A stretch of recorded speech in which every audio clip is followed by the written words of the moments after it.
y que no necesitaba de nadie. Este hombre que por 40 años había entretenido a millones en la televisión, en el teatro y en el cine, pensaba que no necesitaba a nadie. Él reconoció que solo tenía una fachada, que no había nada real en su interior, pero luego añadió: era un cristiano de cartón, hasta que encontré la realidad. Hoy quiero hablarle de esa realidad, porque si algo es necesario en el mundo ahora mismo es conocer esa realidad. Las iglesias atraerán a las personas si es que pueden ver y sentir esa realidad. Aunque sea difícil creer, la gente está cansada de tanta hipocresía, de tanto juego religioso.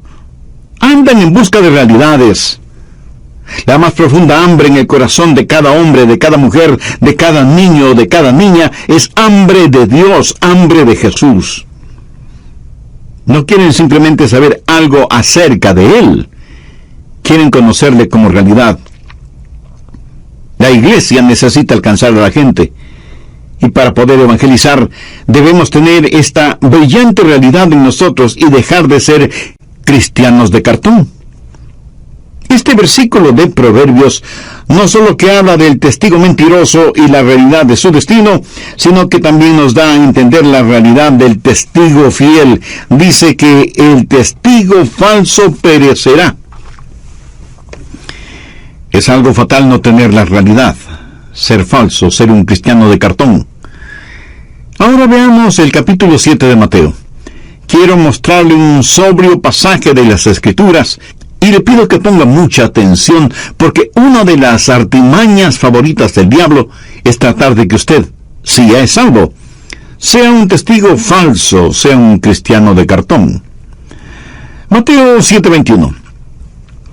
No todo el que me dice Señor, Señor, entrará en el reino de los cielos, sino el que hace la voluntad de mi Padre que está en los cielos. En otras palabras, no todo el que habla acerca del cielo estará en el cielo. No todos los que se dicen cristianos serán salvos. No todos los que se dicen religiosos son nacidos de nuevo. Quienes irán al cielo son los que hacen la voluntad de Dios, el Padre. Ahora note lo que dice el verso 22. Muchos me dirán en aquel día, y aquí Jesús hace referencia al día del juicio: Señor, Señor, no profetizamos en tu nombre, y en tu nombre echamos fuera demonios, y en tu nombre hicimos muchos milagros. ¿Cuál fue la respuesta de Jesús? Nunca os conocí. Apartaos de mí, hacedores de maldad. Observe cómo estos cristianos oraban falsamente. Señor, Señor. Sonaban muy ortodoxos en sus oraciones porque mencionaban el nombre del Señor. Pero no solo su oración era falsa, sino que su predicación también era falsa.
No profetizamos en tu nombre, y en tu nombre echamos fuera demonios, y en tu nombre hicimos muchos milagros. En la palabra profetizar significa el predicar con autoridad. ¿Sabía que muchos predicadores que ocupan el púlpito están perdidos porque no conocen a Cristo como su Salvador personal?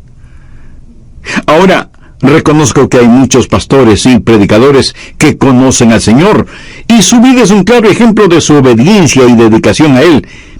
Pero la tragedia en nuestros días es que muchos desempeñan su sagrada responsabilidad sin haber nacido de nuevo. Sabía que Judas Iscariote era un predicador, pero estaba perdido. Un cristiano de cartón no solo ora falsamente y predica falsamente, sino que tiene un falso poder. Note lo que dijeron: en tu nombre echamos fuera demonios. Escuche, hay un solo diablo, pero muchísimos demonios. Lo que ellos están diciendo es: Señor, en tu nombre hemos exorcizado demonios. Pero ¿lo habían hecho de verdad? No. Ellos dijeron haberlo hecho, o pensaron que lo habían hecho. Sabe que los demonios son diabólicamente intrigantes y astutos, y le harán creer que usted los ha exorcizado cuando en verdad no lo ha hecho. En la Biblia encontramos el relato de un hombre que tenía una casa sucia y desarreglada. Pero un día la barrió, la limpió, la arregló, y había un demonio, un espíritu inmundo que estuvo allí y que tuvo que salir cuando el hombre limpió y arregló su casa. La casa simbólicamente es el templo del espíritu. La Biblia dice que cuando este demonio tuvo que salir de esa casa, porque ya estaba limpia y arreglada, fue y buscó otros 7 mortales demonios y regresó a la casa. Escuche lo que Jesús dijo en Mateo 12:45. El postrer estado de aquel hombre viene a ser peor que el primero. Muchas veces pareciera que un demonio coopera y deja que algunas personas tengan un falso poder para que tengan falsos seguidores y puedan engañar a muchos. Es increíble el número de personas que son engañadas con falso poder. Y no todo lo que aparente espiritual, que usted ve en la televisión o que escucha en la radio, lo es. No todo lo que parece milagroso es milagroso. Ahora escúcheme atentamente. No todos los que parecen tener poder sobre los demonios tienen poder sobre los demonios. La realidad es que los demonios tienen poder sobre ellos.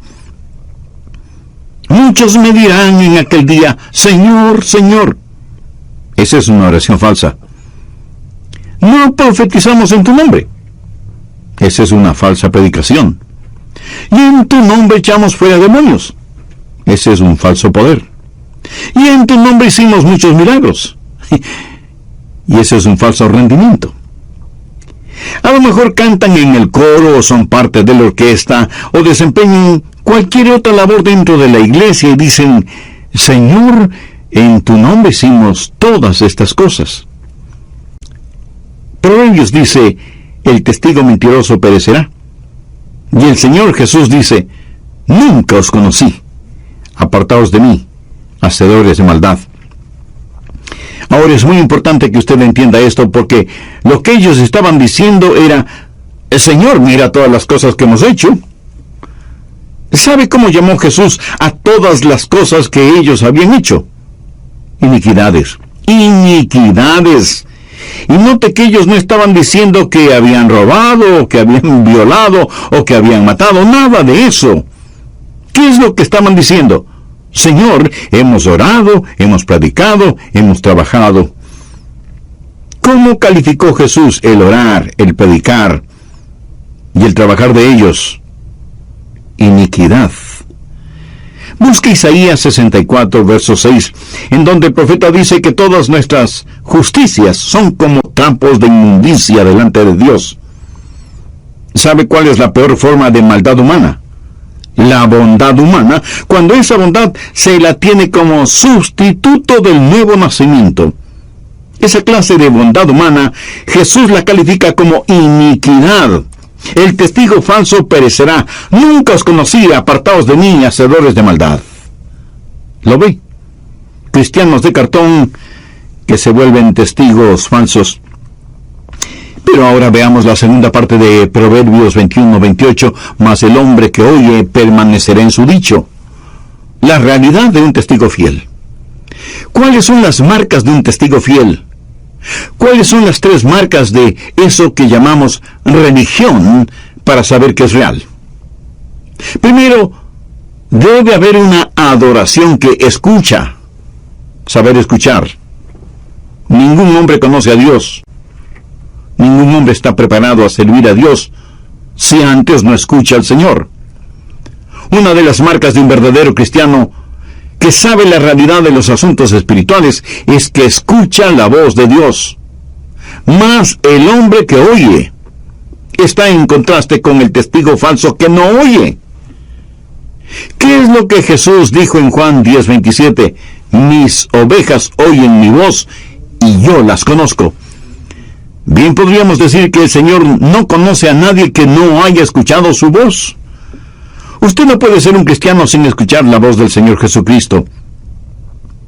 No quiero decir que debe escucharle en forma audible, pero debe escucharle. ¿Cómo? Se lo diré en un momento.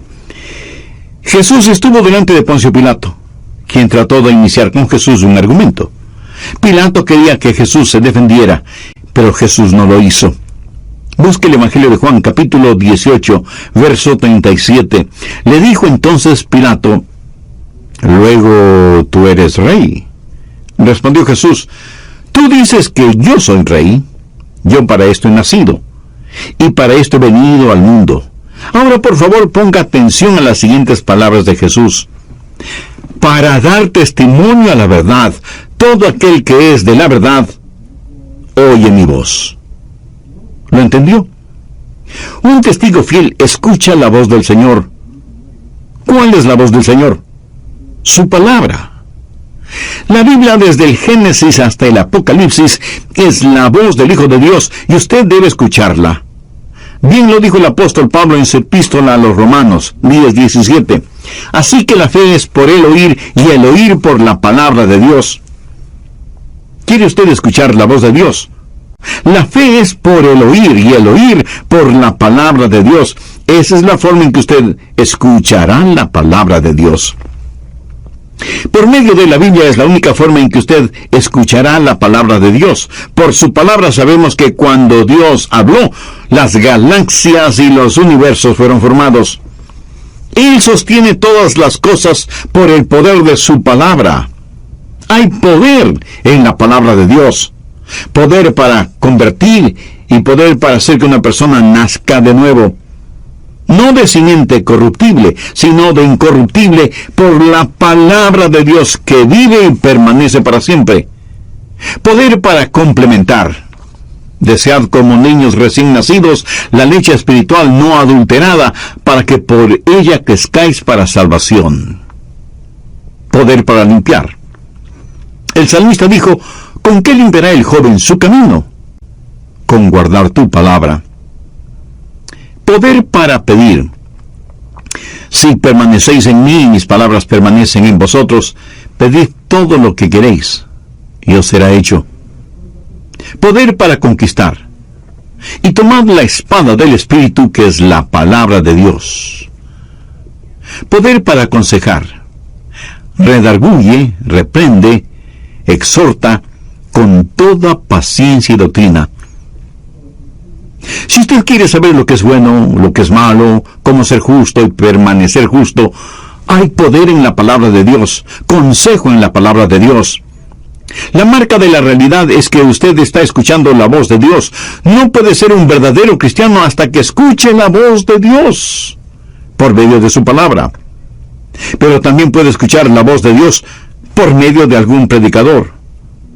Si él dice algo que usted tiene la seguridad es para usted, es Dios hablándole por medio de ese predicador.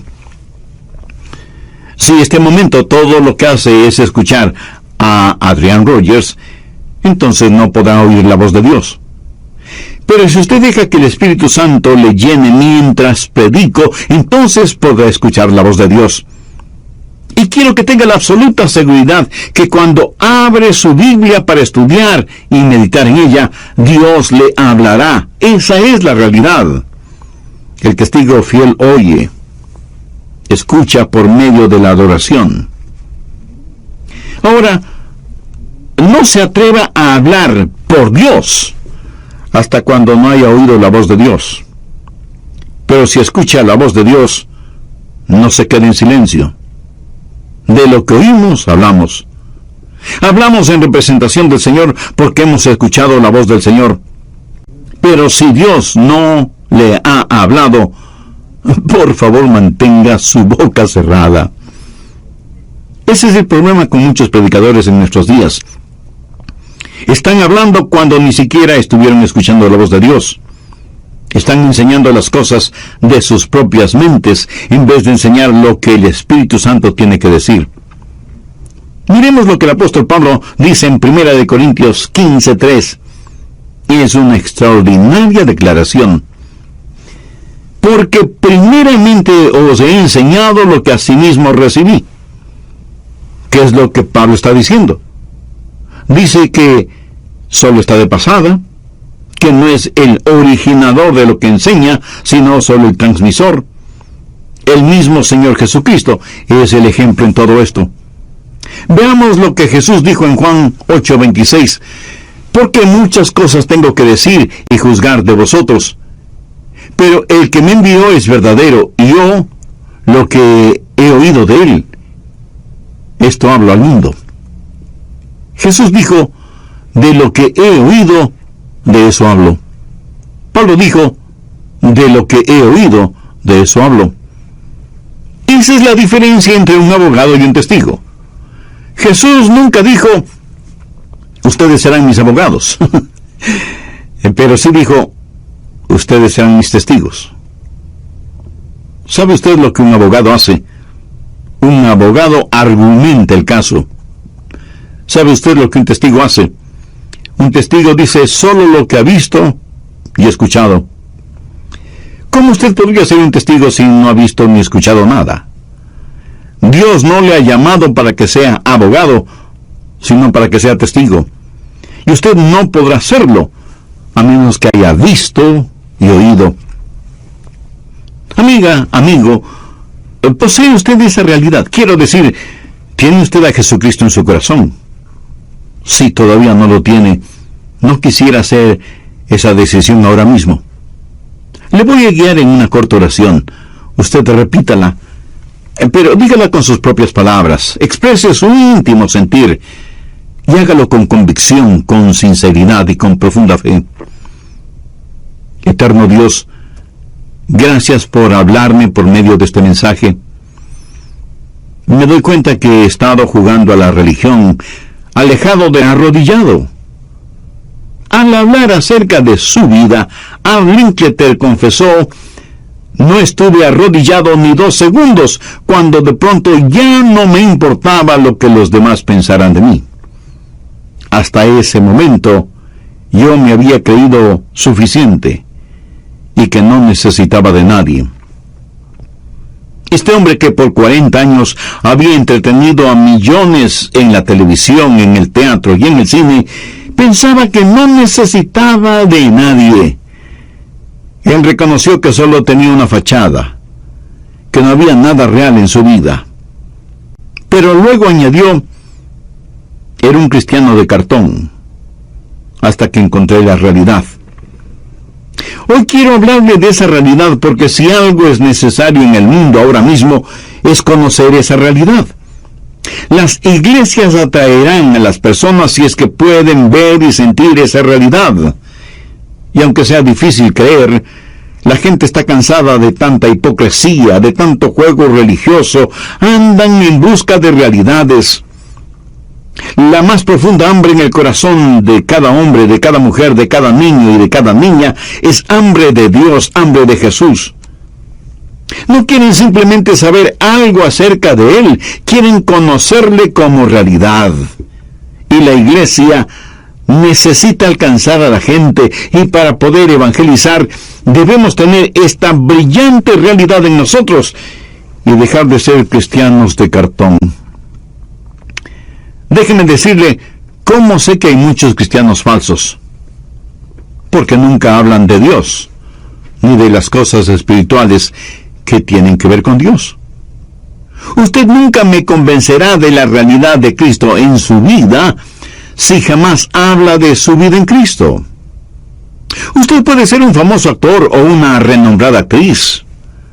A lo mejor es un atleta mundialmente conocido o un aclamado escritor o un millonario deportista y dice que es cristiano. Pero si usted jamás habla de su fe y no hay evidencia de valores éticos, morales y espirituales en su vida, usted es un cristiano falso, un cristiano de cartón. Un verdadero hijo de Dios, una genuina hija de Dios, jamás guardará silencio acerca de su fe en Cristo. ¿Ha notado con qué facilidad hablamos de nuestros éxitos, de nuestros triunfos, de nuestras metas alcanzadas? Frente a los demás, no nos encanta hablar de lo inteligentes y sobresalientes que son nuestros hijos, aunque en casa los tratamos como si fueran retrasados mentales. Y siendo como ya soy abuelo, todavía no he conocido a ningún abuelo o abuela que no hable elogiosamente de sus nietos o de sus bisnietos, aún sin necesidad de que les pregunten. ¿Se ha percatado de cómo nos entusiasmamos al hablar de nuestra nueva casa, o del carro nuevo, o del nuevo televisor de alta definición, o el nuevo cargo que nos dieron, o el nuevo salario que estamos ganando? Para muchas de estas cosas parece que hasta nos falta vocabulario, pero cuando se trata de hablar de Dios, de nuestra fe en Dios, de testificar lo que Cristo es en nosotros por medio del Espíritu Santo y lo que ha hecho en nuestras vidas, cuando se trata de compartir con otros esta riqueza espiritual que ahora tenemos, parece que muchos creyentes padecen de parálisis cerebral, que es una forma elegante de decir que nos quedamos mudos. Un gran hombre de Dios dijo alguna vez: me gustaría saber qué derecho tiene una persona de decir que sigue al Señor Jesucristo si jamás habla con nadie acerca de Cristo.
¿Cómo podemos decir que seguimos a Cristo si su propósito no es nuestro propósito?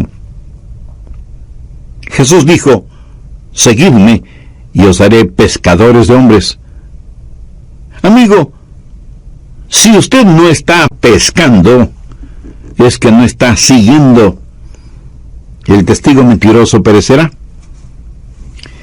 Un gran teólogo del pasado acertadamente dijo: el no querer testificar de la gracia salvadora de Dios en un mundo que se pierde cada día más es poco menos que traición. Fuerte, pero certera frase. Y no solo es el hecho de que usted deja de ser bendecido, sino que está en franca rebeldía contra Dios, contra Jesucristo, contra su palabra, contra su voluntad, porque hemos recibido la orden de ir por todo el mundo, no solo siendo testigos de Él, sino compartiendo el Evangelio de la salvación con todos. Una vez más, Proverbios 21:28. El testigo mentiroso perecerá, mas el hombre que oye permanecerá en su dicho.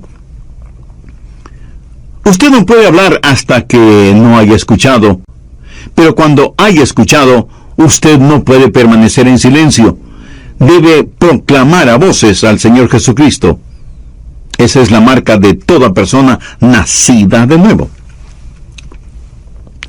Hace años, en la primera iglesia bautista de Dallas, en Texas, después de la invitación dada por el pastor, una niñita pasó adelante, manifestando que quería recibir a Cristo en su corazón y que quería ser bautizada. La consejera que habló con ella, aunque estuvo convencida de la sinceridad de la niña, recomendó no bautizarla de inmediato, así que le dijeron a la pequeña: estamos muy contentos de que quieras entregar tu corazón a Jesús, pero vamos a esperar un poquito antes de bautizarte. Y la niña comenzó a sollozar. Le dijeron: pequeño, no llores, todo está bien. Después de unos días podrás bautizarte y ser miembro de la iglesia. Y ella les contestó: no, si no lloro porque no puedo bautizarme de inmediato, sino que estaba pensando en mi hermano mayor, que todavía no es salvo, y que pronto irá al frente de combate. Y pensé que mi bautizo hubiera sido un buen testimonio para él, para que venga a Cristo y le entregue su corazón, antes de que se vaya a la guerra. Al siguiente domingo la niña fue bautizada, y su hermano estuvo presente en la iglesia. Esa es la marca de un cristiano: vivir una realidad, no una religiosidad. Aquí permítame mencionar algo importante. Si vivimos como verdaderos discípulos de Cristo, los demás tendrán toda la razón de llamarnos cristianos, no necesariamente por lo que decimos, sino primordialmente por la forma en que vivimos.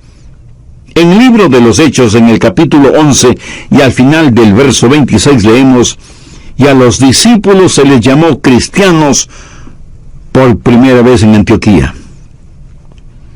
Note que fue la gente no creyente, vale decir los paganos, que al ver la forma en que vivían los discípulos, identificaron ese estilo de vida con la vida del Señor Jesucristo y les llamaron cristianos, como un adjetivo calificativo que ellos jamás habían ni siquiera soñado. Eso serviría para identificarlos. ¿Qué derecho tiene nadie de llamarse cristiano, seguidor de Jesucristo, si es que no tiene pasión y compasión por las almas de los demás? ¿Qué derecho tiene nadie de llamarse testigo de Jesús si lo que menos hace es testificar de lo que Jesús ha hecho y sigue haciendo en su vida? El testigo falso perecerá, mas el hombre que oye permanecerá en su dicho.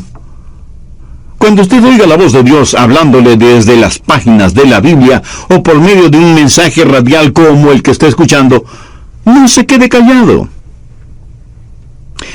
Desde cuando me salvé hasta este mismo momento, tuve un ardiente deseo en mi corazón de testificar del Señor Jesucristo. Esa es una de las formas que son más reales para mí. Y por eso estoy compartiendo esta verdad con todos ustedes, amigos oyentes. Escuchar en adoración y vivir testificando constantemente habla de fidelidad, de constancia en el testimonio, en el ejemplo, porque no es cuestión de empezar hoy y rendirse después de un tiempo. Debe haber consistencia cristiana en nuestro hablar, en nuestro actuar, en nuestro testificar. Ese es el sello de la realidad. Hay personas que se hacen miembros de alguna iglesia, participan por algún tiempo y luego desaparecen. ¿Qué pasó? No pudieron o no quisieron vivir la realidad de la vida cristiana. Pudieron haber tenido un conocimiento intelectual acerca de Cristo, pero no la realidad. Y los demás dicen: han perdido su salvación. No, no es cierto. Ellos no han perdido su salvación, porque en primer lugar nunca la tuvieron. En segundo lugar, busque por favor 1 de Juan 2:19. Salieron de nosotros, pero no eran de nosotros, porque si hubieran sido de nosotros, habrían permanecido con nosotros. Pero salieron para que se manifestase que no todos son de nosotros. ¿Qué significa eso? ¿Por qué hay cristianos falsos, cristianos de cartón? Juan, el apóstol, Lo dice con absoluta claridad. Salieron de nosotros, pero no eran de nosotros. Porque si hubieran sido de nosotros, habrían permanecido con nosotros. Y estoy seguro que alguien me dirá, pastor, yo conozco a alguien que antes fue cristiano, pero ha perdido su salvación. Lo siento, mi amigo, pero usted no conoce a nadie que siendo genuinamente cristiano haya perdido su salvación. Usted seguramente conoce a alguien que parece ser cristiano, pero que en realidad no es. Y parecer ser cristiano de ninguna manera significa que se es salvo. Con mucho humor alguien dijo una gran verdad. La fe que burbujea antes de empezar no será absolutamente nada al terminar. Salieron de nosotros, pero no eran de nosotros, porque si hubieran sido de nosotros, habrían permanecido con nosotros, pero salieron para que se manifestase que no todos son de nosotros. Volvamos al Evangelio de Juan, capítulo 10, los versos del 27 al 30. Mis ovejas oyen mi voz, y yo las conozco, y me siguen, y yo les doy vida eterna, y no perecerán jamás, ni nadie las arrebatará de mi mano. Mi Padre que me las dio es mayor que todos, y nadie las puede arrebatar de la mano de mi Padre. Yo y el Padre somos uno. Amigo, usted no solo tiene un pedacito de roca, usted está en la roca. Quiero decir, usted está en Cristo, y Él está en usted. Y no hay ningún poder ni en el cielo, ni en el infierno, ni en todo el universo que pueda arrebatarle de la mano del Señor Jesucristo. Escuche bien lo que Jesús dijo. Y yo las conozco, y me siguen, y yo les doy vida eterna. Esa es la marca de la realidad. Y permanecerá por la eternidad precisamente por eso, porque es real.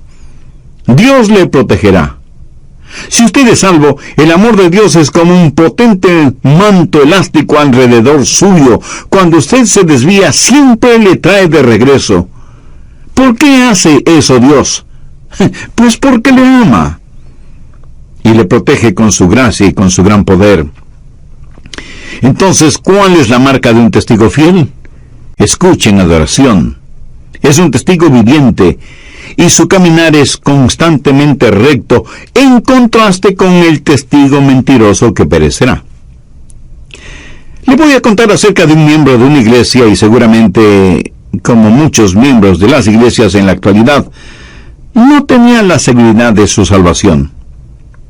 Pero un buen día, bajo la convicción del Espíritu Santo, dejó de pretender ser salvo, y en realidad recibió a Cristo en su corazón, y fue genuinamente salvo, nacido de nuevo, y escribió un himno cuya letra dice: cuán bien recuerdo cómo dudaba día a día, porque con certeza yo no sabía que mis pecados fueron perdonados.